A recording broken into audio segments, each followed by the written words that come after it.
Welcome to the Biblical Leadership at Work podcast. I am your host, Jason Woodard.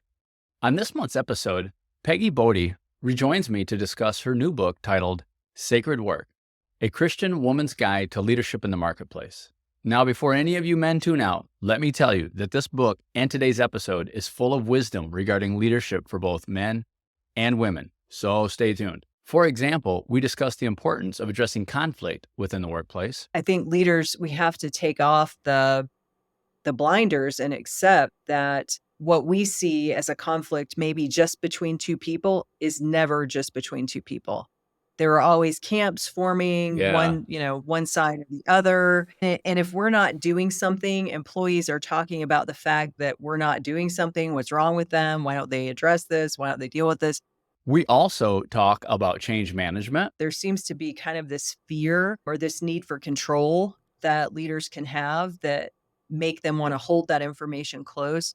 But I've never seen that work out well for the organization, the change itself, or the leaders. I mean, it's better to bring in the people who are impacted by the change as early as possible. That's the best guarantee for success. And we discuss practical steps in addressing performance problems with one of your team members. We need to handle it one issue at a time, and we need to be timely. And even though that may not be comfortable or convenient for us, that is what is going to affect positive change in the employee. And that should be our goal. You know, we want our employee to be the best they can be. It's not that we want to sit down with a list that looks like a record of how we're going to get rid of them. You know, that's not the point. Yeah. So although the book is written as a mentoring guide from an experienced female executive leader towards other female leaders, whether you are a man or a woman leading in the workplace, you will gain a lot of insight from the show. I know that I did. Okay, well, Peggy Bodie, it is so good to have you back on the podcast, and we're super excited to talk about your new book that's coming out April 1st. So that's what we're here to discuss today. Welcome, sister. Thank you, Jason. It's great to be back with you again. So excited to be here. So today we're just going to talk about the book, and I want people to, get a flavor for it and encourage them to go buy it. Especially the book is called A Christian Women's Guide to Leadership in the Marketplace. And that'll be available on Amazon, and we'll link to that. And then, of course, your website and other places they can get it. But let's start off talking a little bit about your motivation to write the book, and then your career background too, that gave you the experience to be able to share with other women. Sure. So I worked in the corporate world for 25 years until God called me out of that. So I pivoted from executive leadership to starting a freelance writing business. And so today I work mostly in the educational publishing world, which means I write textbooks. And I mention that because there's this theme in my life where God just takes every experience and repurposes it for the next experience. So working in the educational publishing world, that writing experience and that exposure to publishing helped me get into the Christian publishing world and get this book published. So that's really amazing to me that God reuses our experiences. But sure. At the same time I left corporate, I also founded a ministry called Sacred Work, where I offer free leadership and career coaching to women. So I've been mentoring or coaching women in the corporate world or outside the corporate world for 35 years now. So I felt really compelled to write the book because I wanted women to have the mentor that I always wished for when I was in corporate. So sometimes it's not easy or accessible to find a Christian women mentor. And so the book is a pocket-sized mentor so that women have access to leadership tips and guidance that's all faith-based. Yeah. And I want to say too, I've read the book, and I will share something here that I shared with you, and I mean it. I'm a huge John Maxwell fan. I've read many of his leadership books, and one of the things I love about John Maxwell is that he's super practical in his approach to writing about leadership. Because sometimes leadership authors can get pretty academic,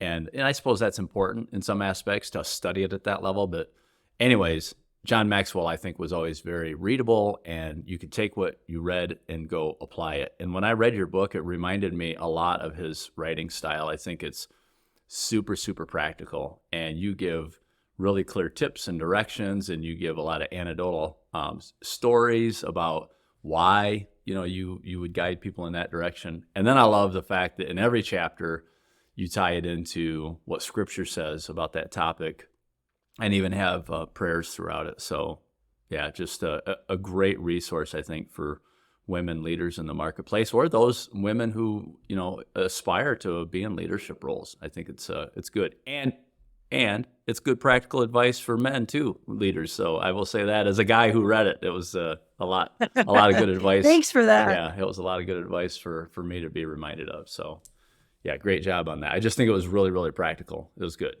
Thank you. That was important to me because I think we often view God as holy, but not practical. Yeah. And when we read scripture, we see from the time he first created everything, the steps that he took, everything was designed to take care of us. It was a very practical approach. So I think too, the reason I brought scripture into every chapter is that sometimes women compartmentalize, or even just Christians, we compartmentalize and we don't think the Bible has anything to say about the workplace. Yeah.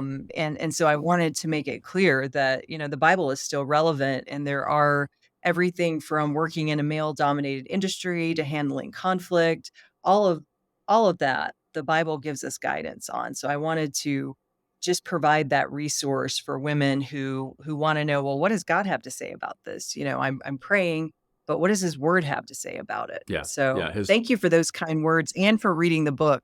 I think leaders always need, leaders should be readers. It's a little bit of a cliche, but it's true. And as I read through your book, Yeah. it was a good reminder on a lot of things, and I think it was really insightful. So I do want to talk about some specific things. We'll give our listeners some nuggets of the book, and then there's lots more that we're not going to cover today. But one of the very first things that you talk about, the very first chapter, is imposter syndrome, and that is something I think, I know both men and women face, because I've been through that myself. But can you talk a little bit about how you encourage women to work through imposter syndrome and not cross the line into, overconfidence or even arrogance? I mean, that's not biblical, but that you help them to find that balance and not be debilitated by imposter syndrome. Talk a little bit about that.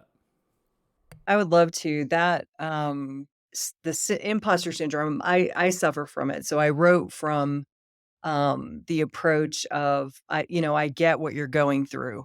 And in case anyone who's listening isn't familiar, basically imposter syndrome happens when no matter how qualified or competent or experienced someone is, they still feel like they don't measure up. They're not good enough, or I'm a fraud. Everyone's going to find out, or I got a promotion but I didn't deserve it. So this can hold us back in what God has designed for us to do. So what I tell women, and this again is a very practical approach, is, obviously we need to know what God has to say about us. So we lock our identity into him for sure. Amen. But there are also other practical steps that we can take. And one of those is whenever a woman begins to doubt her abilities and her achievements, I tell her, go to a file, whether it's a digital file or paper file, go to a file where you keep all of your achievements. It could be the degree that you received. It could be an email from a coworker complimenting you. It could be a promotion letter. Go back and read through, hold in your hands, the tangible accomplishments you've had, because that is a powerful weapon, in addition to Yeah. God's word, against the enemy, trying to whisper doubts. I think another thing is talking about it with other women, because if you feel isolated, and you don't talk about something, you can't overcome it. So the first step is to have conversations around it. And I think when we do that, we find out that lots of women and men, as you mentioned, struggle with imposter syndrome, and it's really empowering to know you're not alone. Something else I've done is keep a journal, and I tell Mm, women, if you write down what triggered you, what caused you to react that way and doubt your abilities. When you can journal things, you can look back and see patterns that kind of pull you into that yeah, mindset. yeah, And then that helps you see it in black and white. And then you can work your way out of that, or you can use what you've written, to talk to a mentor or a counselor. So those are some tips that I give women. And in the whole time that I've always had a passion for mentoring women. Like I said, it's been a lot of decades, and this is a problem that is not going away. It was here 20, 30 years ago, and it's here yeah. now. So I, I think today it's even worse. I have to share something here with you. I think it's right here. You talked about that file. This is mine. This is mine in here. Oh, I love it. Yes. So That's I I awesome. have I have notes of encouragement from team members. I have some reports that showed improvements and that go back over a decade that I've done, and the journaling. I can't over recommend that, I guess, enough. I'm looking at on my bookshelf right here. I have a journal. It's a work journal that I've kept, man, I think 13 or 14 years. And there's times I've been able to look back, and I look back and read when I thought things were absolutely falling apart and I was at my worst. And I look back and I go, we got through that. I mean, we got through that. Okay. So that's really good advice. That is good advice. Yeah. Good. No, I was just talking to somebody on a podcast the other day.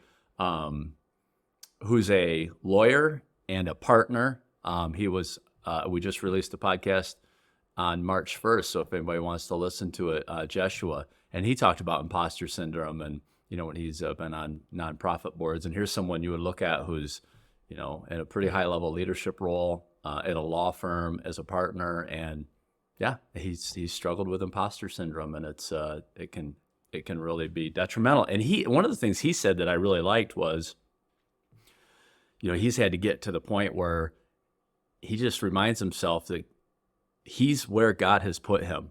And so the results aren't necessarily up to us. I mean, yes, we need to put in the effort, we need to do our best, but we serve a sovereign God who has put us where we are, and we are to serve him faithfully. And the results are in his hands. So rest in his sovereignty, rest in that he's equipped us to do and be who we are, where we are. And yes, we do put that effort in, but God's in control. He's going to use us in our brokenness to glorify himself if we're faithful. So I think that was wise from him. That is really wise. And I think too, if someone has a favorite scripture, kind of going along with what you just said, a favorite scripture or an affirmation that comes from God's word. That's another tip is write that down, similar to what Joshua said, and put it under your keyboard or somewhere where you can pull it out and read it. Because I think we have to recognize that the enemy doesn't want us to embrace who God says we are or who God says he is. So we have to come against that in a spiritual way, and scripture and tying, anchoring back to God is definitely a powerful way Yeah. to do that. Yep. Another question I have for you, Peggy, what advice would you give to somebody who's listening, maybe a female who's in an individual contributor role that has aspirations to eventually move into a leadership role? Your book is really well aimed at someone who's already in that role, but what advice would you give to someone who's not there yet, and how they should prepare in their career and, get ready to move into a role and have opportunities, really, to create opportunities to be promoted into a leadership role? That's a great question. I think one of the most important things an aspiring leader can do is to get a mentor. And that can be formal. I know that depending on the size of the company, some companies have formal mentorship programs where they match people together. So it can be in a formal sense, but it can also be informal. I mean, if you take a step back and look at the women in your life who are leaders, whether it's at church or in work, wherever, if they have leadership experience, if you look at your circle, there's usually someone in that circle. And the hardest part is always asking, but I can tell you from experience that women love to help other women. Yeah. So all you have to do is kind of reach out, and you can simply have coffee together or breakfast and ask the person specifically what you're looking for.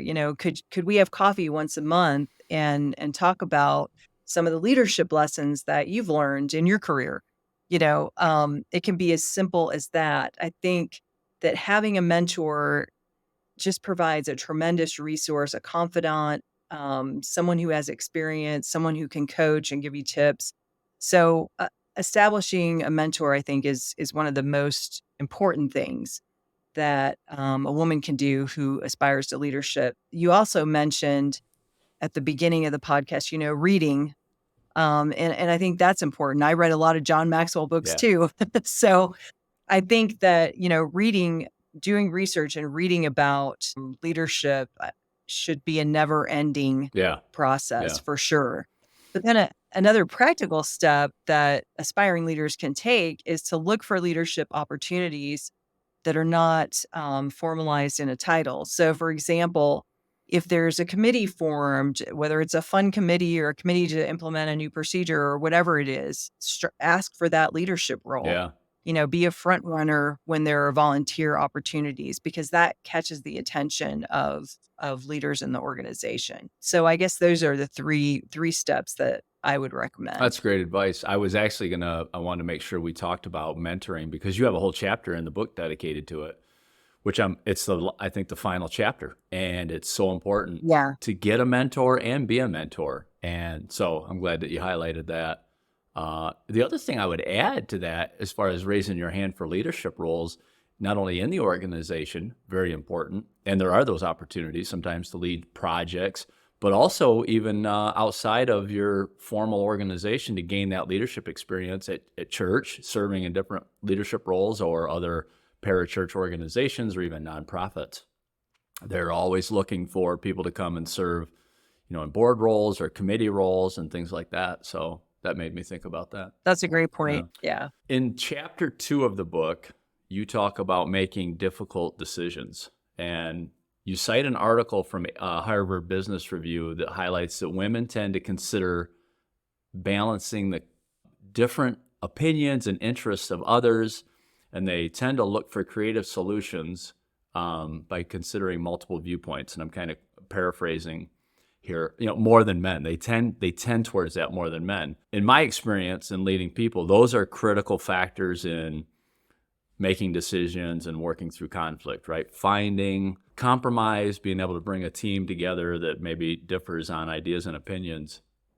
Do you think, in your experience, that women tend to have these problem-solving tendencies, and how would you encourage women to leverage that in problem-solving, when they're working together or working with a team, especially cross-functional teams, to solve problems? The thing that women do, and there's tons of research that supports this, but I've also seen this, is we're not as competitive, when we're making a decision or solving a problem. I think that there's more of a desire to find out what other people think, and what are their contributions, and what are their strengths, and how can they contribute to making the decision or solving the problem. There's a little more creativity involved. And I think what happens is that women are stereotyped as being emotional and not practical and logical in making decisions, but research actually contradicts that. So I think, when, again, kind of going back to when women doubt themselves, I think they can stand on kind of their decision-making superpower, that, they have this ability to include others Yeah. and to seek out, more community-based solutions and decisions. So I guess I would just encourage women to embrace that and not see it as a weakness. I know the flip side is, I had one woman say to me, yeah, I was asking around, gathering feedback, and one of her coworkers said, it doesn't make you look very confident when you do that. You should just make the decision. And that's not accurate. Yeah. Um, that's exactly kind of the flip side where we want to be competitive and have all the right answers. So I just encourage women to go with that instinct and that intuition of, I don't have to have all the answers. And if there's 5 people in the room, they're going to have something to contribute and we can solve this together. And there's nothing weak, Yeah. about that. Right. In fact, it's a strength. Yeah. No, there's a lot of wisdom in, and I've had to learn this the hard way. I am a activator, and I tend to be pretty decisive once I'm clear on a situation. And I've made the mistake in my career, and I can tend to still do this, of just go and don't get input. And it's burned me. And where I've had, we'll make a decision or make a change. And you talk about this too, and you have a chapter on managing change leadership, change management. And you talk about the importance of gathering input from others, but also hearing from them on their possible anxieties and fears of change that's being implemented upon them. And I work in manufacturing, and so there's a very much, large groups of people that can be a little bit, Yep. you've got salaried, white collar, blue collar, and some of those decisions can be made on high and driven down into the organization. And you share an example of that, I think, when some changes were made in a warehouse when you were responsible for logistics. Yeah. And so being willing, and not only willing, but having a desire to go and listen to the input of those people who are going to be affected, can make those changes go a lot smoother. It's kind of the old saying of go slow to go fast. Instead of implementing Yeah. something and then it blows up. And again, I've done this where you quickly Me implement too. something and it blows up. It doesn't work. You've got a revolt on your hands, and now you're in damage control mode. Versus, I'm going to take some time and talk to people that this is going to impact. And it's not just to get. And I was corrected on this one time where I said, "Well, I want to get their buy-in." And I had a leader tell me, "Well, I want to get their input." It's not just selling them on your idea. It's letting them help form the idea and help form, whatever that policy change or whatever it is, because you talk about this too in change management. They're at the front lines and they have ideas Yeah. on how to make it better and how to make their job go smoother. So I think, yeah, for women who tend to want to go gather that input and want to, I guess, be more collaborative and to Yeah. listen and be more empathetic, I do think that's, you said, a superpower. I think that's a strength for them to do that. And I've had the privilege of working for some women. I worked for president of a company in my last role who was a female who I have a tremendous amount of respect for. And she brought our team of leaders, and it was a bunch of alpha male leaders, to be honest with you. But she brought us together in a way that, Awesome.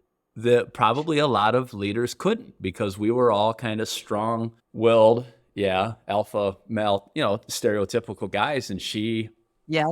really did bring that team together in a really powerful way, and got us to work together and collaborate. So yeah, that's Yeah, good. collaboration is definitely a strength, not a weakness for Yeah. sure. And I think women have a knack for it, and I think we should embrace that. Yeah, no, I totally agree. I totally agree on that. Chapter 3, you talk about what I think is a critical issue that can be a make or break for any leader, and that's addressing conflict. Not only conflict in the Oh workplace, yeah. but you also talk, and I'm going to kind of blend a couple of topics together, a couple of chapters, but whether it be conflict in the workplace or even addressing performance issues and being proactive on that. Talk a little bit about why that's so important. I think it's neglected. I've seen it undermine leaders and even organizations when it's not addressed head on or addressed in a healthy way. So talk a little bit about your thoughts on that. Yeah, workplace conflict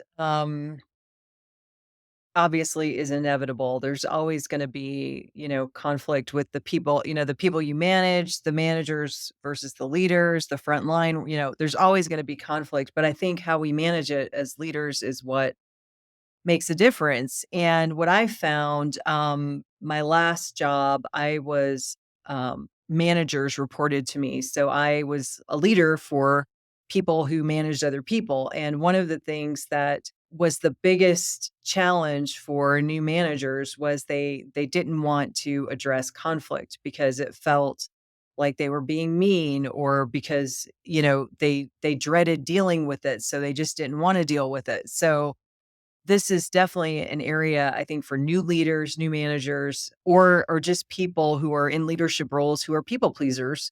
It can become detrimental for the organization, because when we don't deal with it, what happens? It It grows. gets worse. So It turns into an it ugly gets monster.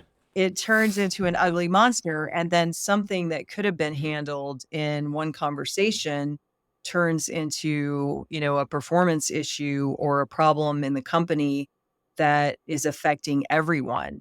And I think leaders, we have to take off the blinders and accept that what we see as a conflict, maybe just between two people, is never just between two people. There are always camps forming, Yeah. one side or the other.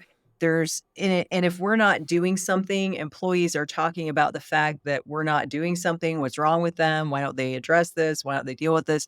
So while all of that's going on, what is not happening? Productive work for Right. the company. Right.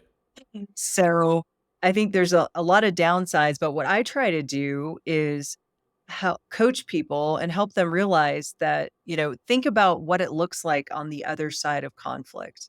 One of the managers who reported to me, I said, how would it feel to actually walk through your department and feel great about how you handled something and know that it had been addressed? It wasn't affecting the team, it wasn't affecting their morale, and you had handled it. How would that feel? What would that look like? And I think if leaders can imagine the results, what's it going to look like on the other side? That can be a powerful driver to address the conflict head on. Yeah. They're going to feel so much better. They're not going to have that monkey on their back anymore. Yeah. So that's kind of the key thing I try to get across to help people take that step and get to the other side of it, because the organization is going to be better. The leader's going to be stronger. Yeah. The team's going to be stronger, happier, more productive. So you have to focus on the result.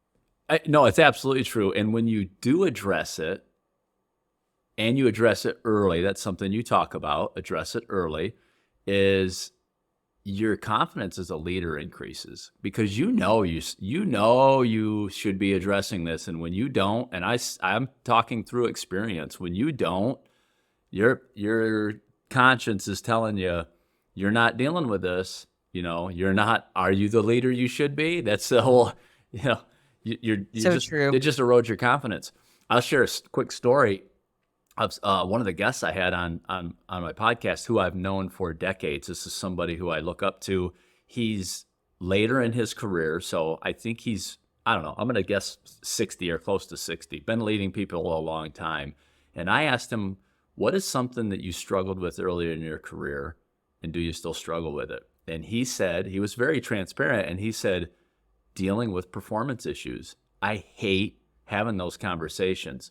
But he said, what I've learned over the years through not dealing with it is how bad it gets when I don't deal with it. And so that motivation you're talking about, with thinking about keeping the end in mind, as Stephen Covey said in his, classic 7 Habits, Yeah. and just using that to motivate you to go address it and, have that tough conversation. Yeah. That whole chapter, being transparent. And you mentioned journals earlier, and I've kept journals. I have over 100, Wow. which really came in handy to help me write the book. But this chapter was formed on my failures. Right. Like Yep. that's where I was thinking, I don't want other leaders to go through what I went through when I didn't address something and it got totally out of hand, and how I felt after and how it damaged my That's credibility. right. So I think that those lessons learned are hard lessons, but that's why I wanted to write this chapter, because my hope and my heart was, this is not easy to deal with, but there is a way to deal with it that's godly and Yes. practical and Yes. effective. Yeah. And I think you did a really good job. Again, buy the book, because it's step-by-step practical tips and advice on how to deal with it. So, which I think were really good. Chapter 6, you talk about a really important topic for leaders, and that's change management. We've hit on that a little bit. One of the specific tips that you gave that I really loved, I loved them all, but this one I think is overlooked a lot, is to communicate often and early when change is coming and being implemented. Can you talk a little bit more about what does that look like and why that's so important that often, communicate often, communicate early? I think that's critical. And the reason is what I've seen happen over and over throughout my career is leadership gets an idea about a change, and it could be a very valid, important, and worthwhile needed change. But then what happens is the leadership team talks about that change. It might be for months, sometimes it's even a year or more. And they don't want the rest of the organization to find out about it because it's not cooked yet. There's a million reasons. We're not ready. It's not ready to roll out. We're not sure. So several things happen when that communication about the change doesn't happen early and often. And that is that even though leadership doesn't want to admit it, that information gets out. So the team ends up finding out about it anyway, and that's never a good thing. But the other thing is if leadership brews this change, let's say even for 6 months, and then they just all of a sudden roll it out to the company, and in leadership's mind, oh, we've got this step-by-step process, we're going to roll it out. But there's a huge disconnect because the leadership team has been talking about this and examining all the angles, talking about the pros and cons for 6 months. But here are the people that are gonna be most impacted by it, and they're just hearing Yeah. about it. Yep. So there's this huge gap between them, and the people that are gonna be impacted by it have to catch up. So the better way to do it is not to be afraid, at the inception of oh, I think we're going to change software systems. Okay, well, who better to bring in on this than the people who use the software way more often than we do, you Yes. know? Yeah. So let's start by having a conversation with them.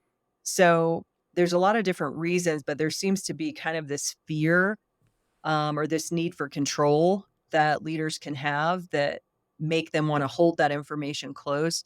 But I've never seen that work out well for the organization, the change itself, or the leaders. I mean, it's better to bring in the people who are impacted by the change as early as Yeah. possible. Yeah. And that's the best guarantee for success. Yeah. Let it leak a little bit, right? Some controlled leaks of what's Yeah. coming. I think no, that I again, I'm with you. Most of the lessons that are super ingrained in my head, I learned the hard way. That's how I learn, unfortunately. And so Me yeah. too. So over my career, when I've been in that exact same situation where in your head you're like, oh, we have thought this thing out so well amongst this leadership team, and then we're going to go implement it. Yeah, and there's things you didn't think about, legit things you didn't think about that now are being brought up by those that are impacted. And sometimes it's just an emotional response of we had no idea this was even coming or being talked about. And so Yep. I heard somebody say one time that they like to give their team a shot across the bow, that this is being considered. We're starting to think about this. And so I've learned to try to do that with my staff. And then also, because again, I work in a production environment, we'll even float those things to that team and say, hey, here's something that we're considering, we're noodling on, and then just kind of wait and see what questions might come.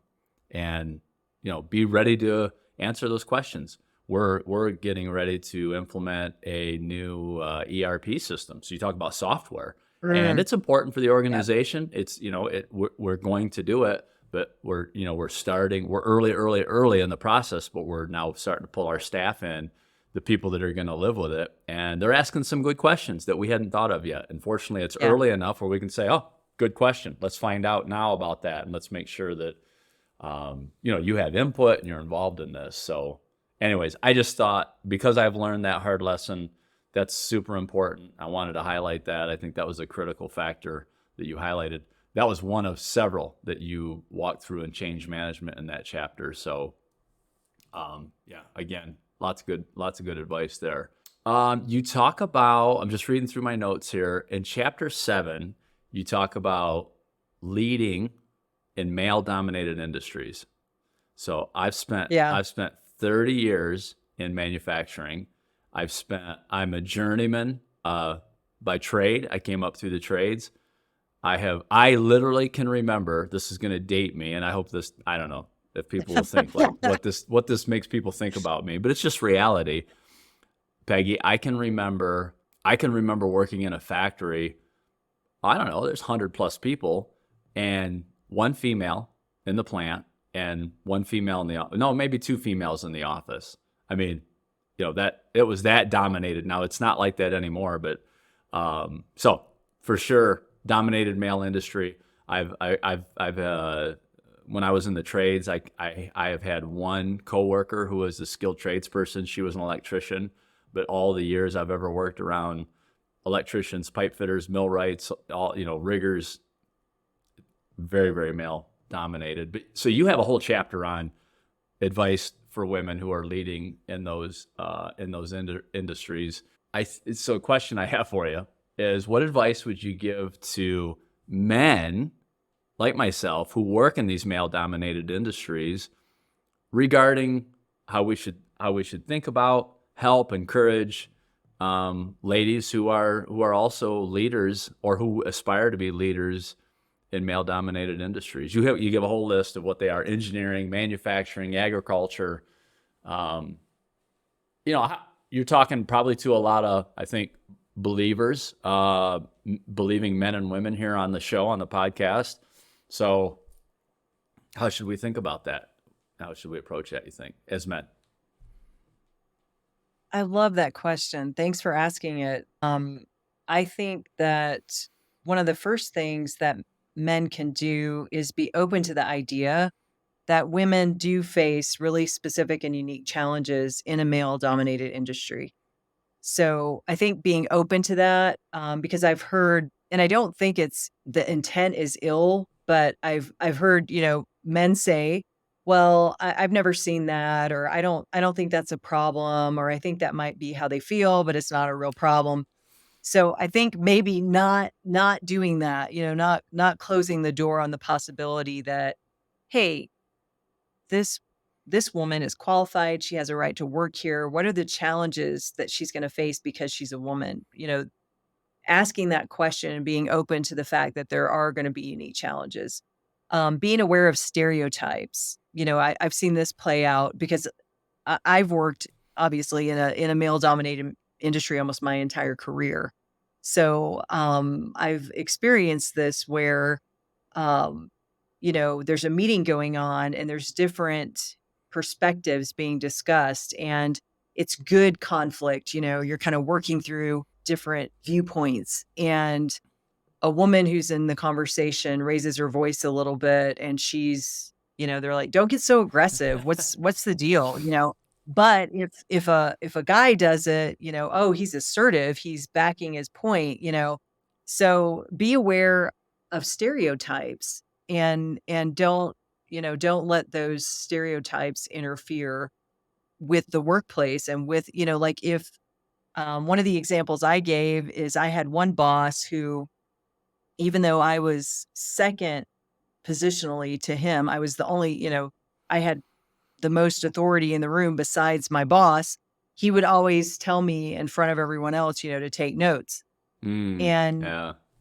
and that was kind of it's not that I minded taking notes, but there's a certain bias that's happening in that. And so I had several peers who began taking men who began taking on that role equally, Yeah. to kind of shift that bias and change it. So I think being an advocate, looking for opportunities to step in when bias happens, and be willing to do something that creates change. We have to first be aware, Yeah.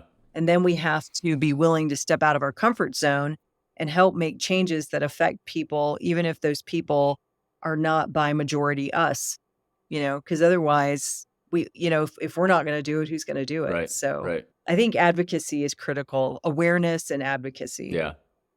Yeah, and I think being willing to have those conversations, I guess, if you have a hopefully a healthy enough relationship that you can ask those questions and, you know, ask what you can do individually to encourage them, to help them, or if there's things that are being done or being said that are, showing some of that bias towards them is important to do that.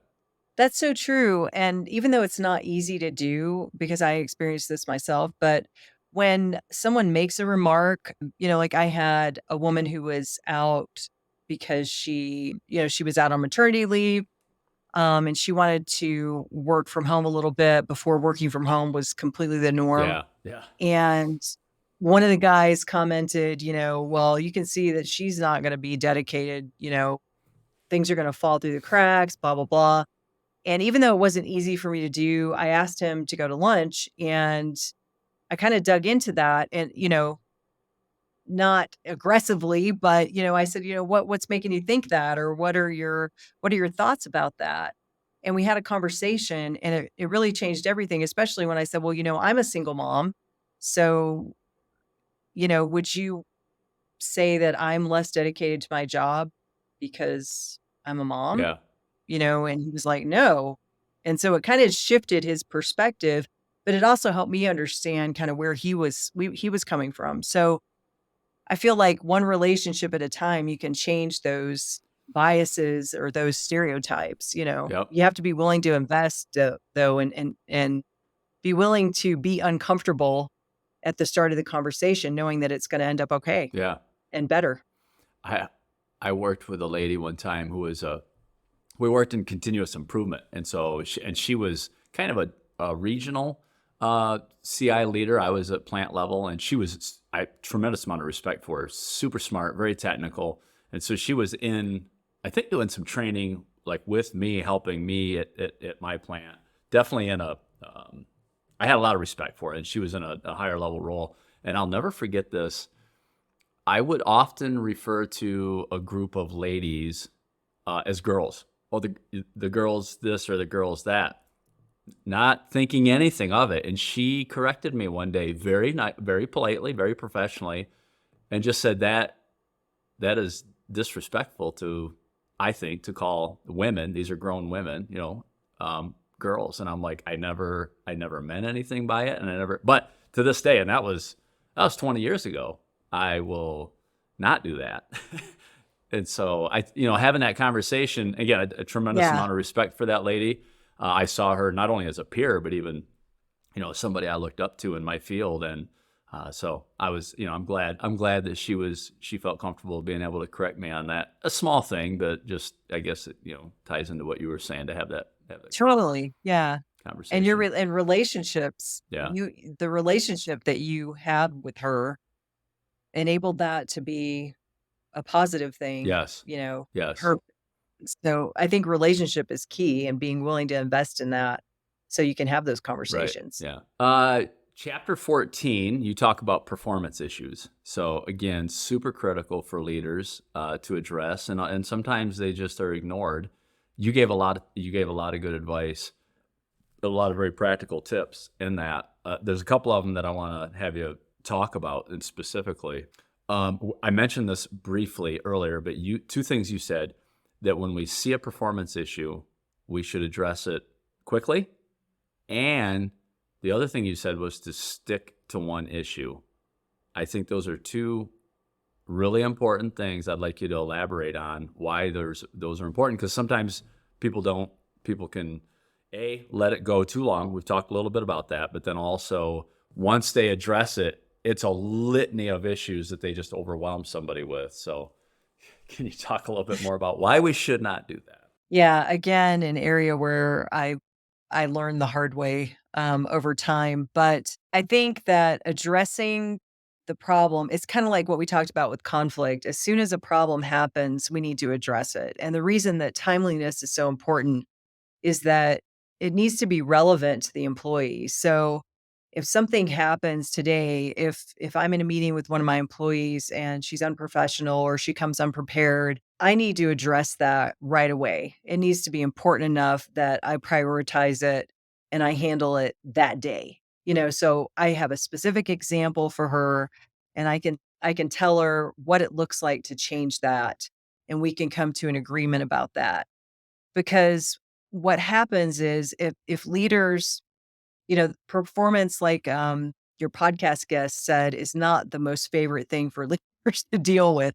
So the easy thing is to let everything else, all the other priorities build up and keep pushing that down and pushing that down. And then what happens is the one performance issue compounds, and it's either the same performance issue has happened multiple times, or there's 3 more on top of that one. And then we're sitting down with this huge list that's overwhelming and irrelevant to the employee. Yeah. You know, they're not keeping a journal of what they did wrong. They may not even know it, Right. you know? Right. Um, so one we need to handle it one issue at a time, and we need to be timely. And even though that may not be comfortable or convenient for us, that is what is going to affect positive change in the employee. And that should be our goal. We want our employee to be the best they can be. It's not that we want to sit down with a list that looks like, you know, uh, a, a record of how we're going to get rid of them. Mhm. Yep. That's not the point. Yeah. The point is to develop them and to help them. So we have to prioritize that and make it happen. And I don't care how busy a leader is, you always have, it doesn't take long to do it. No. If you're addressing a performance issue, you could do that in 10 minutes, Yeah. and come out and be done. You could, I would even say, totally agree. And I will say there's been times when again, a minor thing, going to a meeting, something that needs to be addressed, you can literally coming out of that meeting, ask them to come into your office, close the door, say, hey, Yep. saw this. I'd like for you need to correct that. And oftentimes it's okay, I got it. That's it. I mean, this can be a 60-second, 120-second quick, small, minor adjustment instead of waiting until, I think about guardrails, kind of keeping you small adjustments instead of waiting until they're clean off the road, way out in the field. You got Yes. to call a wrecker. Yes, because then we overcorrect. Right. We overcorrect, and that results in a complete disaster usually Yeah. for the employee, and it doesn't bode well for the company or the leader either. Because the other thing that happens when we let performance issues go, and I've seen this time and time again, is everyone in the whole company is usually, or in depending on how big the company is, everyone in the department is aware Oh yeah. of this performance issue. Yep. And Yep. so Yep. my credibility as a leader is just eroding away every day that I'm not addressing the Yeah. performance Yep. issue. So it's far reaching. So I, I think it is important to prioritize. it is. The other thing I will say, I thought about while we're talking here is when you're not addressing it, you're allowing a new standard to be set, meaning that behavior can be replicated, whatever it is. Whatever it is. Let's say we'll go to your example of just coming to a meeting unprepared. If you accept that, you get what you accept. That's something I heard a long time ago about leadership. You get Mhm. you get what you accept. So that you have an employee who comes to a meeting unprepared time and time again, well, unfortunately, that's other people are going to see that and do that. Not everybody. There's some people who are just self-motivated. They'll always come prepared. But you are going to lower the standard for your team and ultimately the culture. Again, a whole topic, chapter that you talk about culture, but as leaders, that's part of Yeah. our protecting the culture to say that's not acceptable here. And we're going to have a higher standard and not let that kind of bleed across the organization. Yeah, I love how you mentioned the people that are always going to come prepared no matter what. And I think it's important to talk about that for 1 second, because those people, if they see that we're not addressing performance issues and that we're letting things slide that shouldn't, all of those things that slide affect the people who do come prepared. Right. They affect the 8 game players on the team. And those are the people who are going to get demoralized and demotivated and go get another job Yeah. because we're not taking care of business in a way that makes the company the best that it can be, because that affects everyone. So Yeah, I think, like you said, it sets a lower standard, but then it impacts the top performers, and they're not gonna stick around. Yeah. Yeah, and then your average performance just goes down further because you've let yeah, right, Yeah, you've let that performance slip. The people who are kinda keeping keeping the let's say the average performance up, they're gone, and it's just a death spiral of a a culture. cycle. It is a Yeah, cycle, and the opposite's true when you have a higher standard. So the people who are underperformers who are just feel like they're constantly maybe being challenged at a higher level than they're comfortable with, they will leave ultimately. We can walk through that process with them, and they will eventually leave the organization because they're not a fit, and that just raises the bar. And everybody, right. everybody kind of steps up, and you just build that culture. So that's a whole yeah. That's a whole another topic, but it's so true. And it's the responsibility of the leader. The other thing that you talked about with performance management, which I think is very important, is for the leader to consider what part they may be playing in that poor performance. You give a whole list of things to consider, and I think that one of the most important things we can be doing as leaders to prevent that is having regular, meaningful one-to-ones. And you gave Yep. multiple areas where we can be failing, but I think that several of those things can be addressed through regular, meaningful one-to-ones. Would you agree with that, or would you talk a little bit about your thoughts on that? Yeah, I think the one-to-ones are really important because they establish consistency, and what consistency says to an employee is, "I'm important to you," and that is a great foundation for relationship, it's a great foundation for trust. So, once you've established that, then the employee feels more comfortable talking to you about, um, issues before they become performance issues. And then you also have their respect and their trust so that when a performance issue does happen, you can address it in a way that compels change instead of it being a disciplinary, I'm coming down on you type of situation.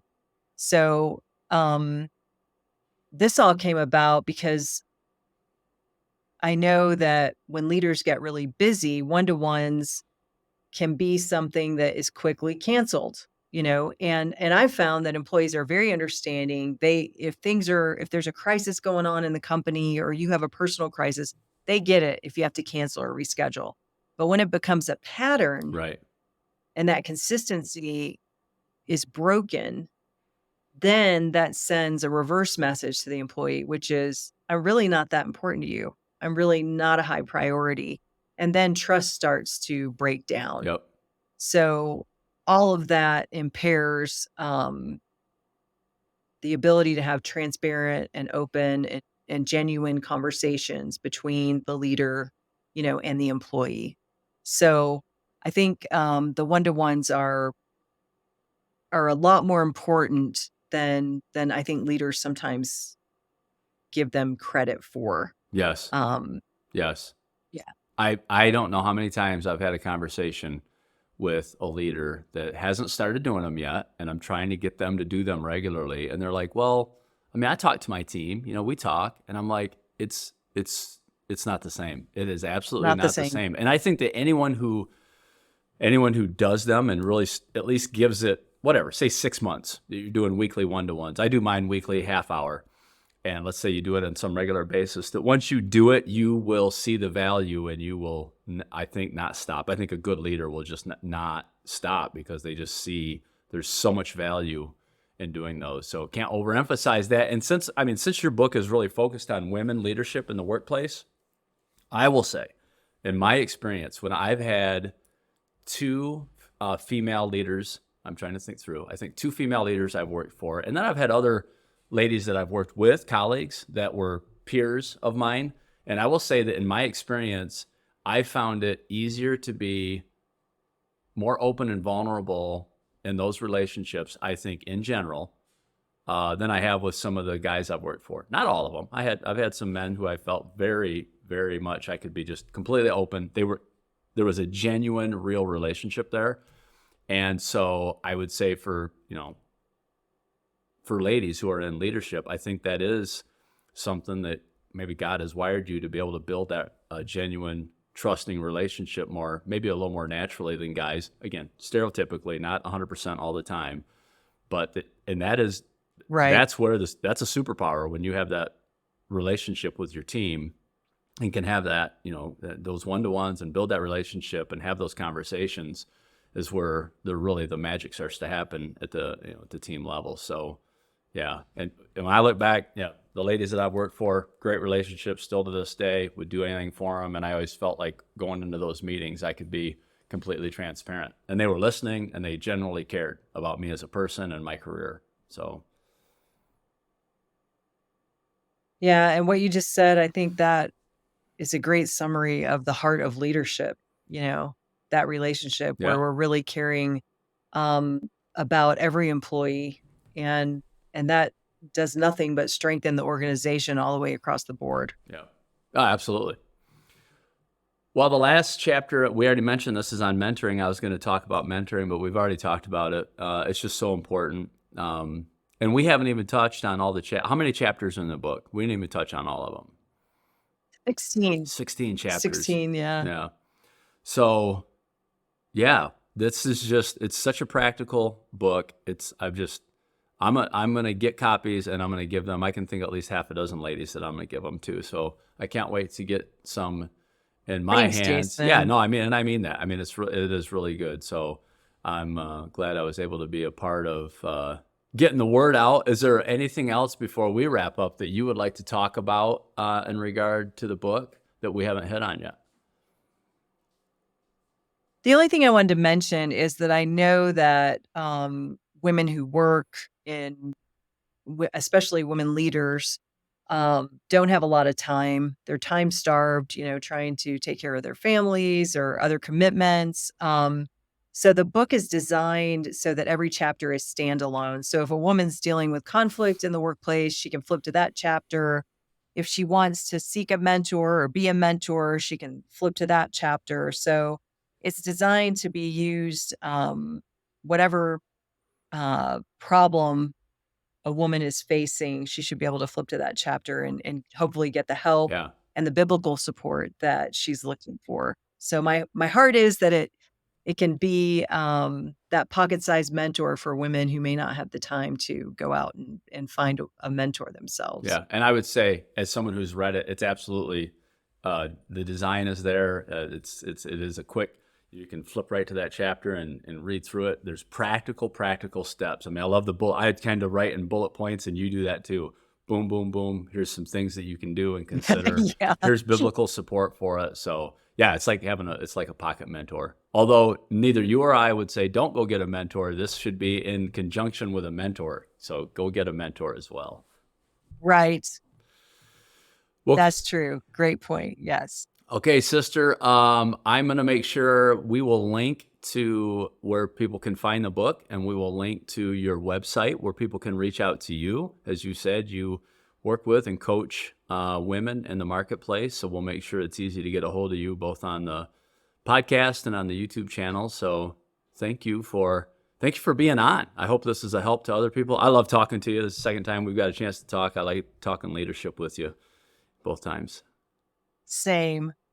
It's so fun. Thank you, Jason. And thanks again for all your support with the book and reading it and endorsing it. And I'm grateful for you. Thank you. Yeah, and we'll pray that the Lord glorifies himself, advances his kingdom through workplace leaders, through all that work that you put into it. So that's what we'll be praying for. Amen. All right. Thank you for joining me again today to learn from another experienced workplace leader who is striving to honor Christ in her work. I recommend for our female listeners that you go and buy one of Peggy's books or get one for a female in leadership that you know.